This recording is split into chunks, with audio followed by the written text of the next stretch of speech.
सुहाग मनाए लो।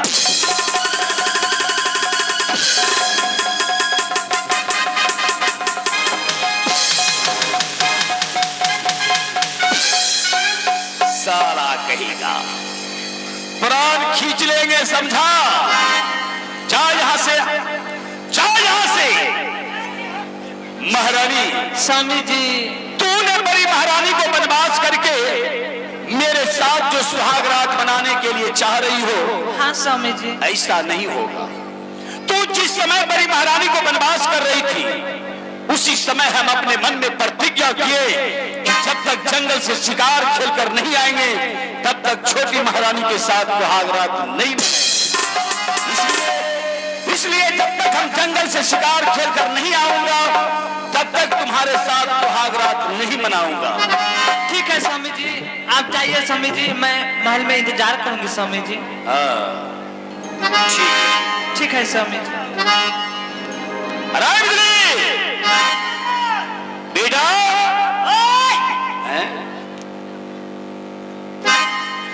आवाज में दम है ना? प्रणाम। खुश रहो। हम जा रहे हैं जंगल शिकार खेलने के लिए। जी महाराज। तुम महल के इधर चुदुर बुदुर मत करना, सिर्फ बाहर का काम करना। बाहर में रहो, ठीक ना? जी महाराज। ठीक है, जाओ अपने काम चलते करो। खुश रहो। क्या बताऊं आप लोगों को, जिस दिन से परी महारानी इस महल से बन गए, ना जाने इस महल में मुझे एक पल दिन नहीं लगता है। परी महारानी की याद नहीं तो मुझे चैन से इस महल में सोने देते हैं, नहीं तो इस महल में चैन से मुझे भोजन किए देते हैं। दिन रात परी महारानी की याद मुझे सता रहे। आज जो मैं जा रहा हूं जंगल शिकार खेलने के लिए, जंगल में शिकार खेलेंगे, हो सके शिकार खेलते खेलते अपने परी महारानी की याद अपने दिल से हम बाहर कर सके। देखा जाए, हम जंगल जा रहे हैं। चेक वन अल्लाह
बैठाइए, तो कोना वाला बच्चा सबको बैठाइए।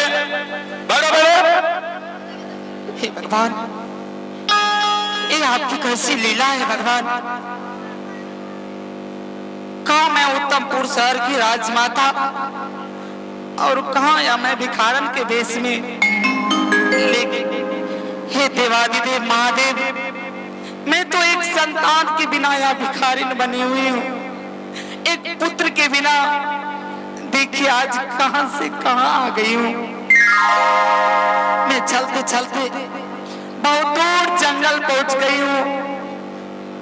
यहाँ रहने की कोई साधन नहीं है। हे देवी माँ, किस तरह मैं इस जंगल में रहूंगी, किसके सहारे मैं अपने जीवन व्यतीत करूंगी।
हे भगवान, क्यों नहीं मैं इसी जंगल में लकड़ी चुन चुन कर लाऊं और अपनी छोटी सी झोपड़ी तैयार करूं और उसी झोपड़ी में इस नगर बस्ती से दीक्षा मांग चांग कर अपने आत्मा में ग्रहण करूं और उसी झोपड़ी में मैं अपनी जीवन व्यतीत करूं।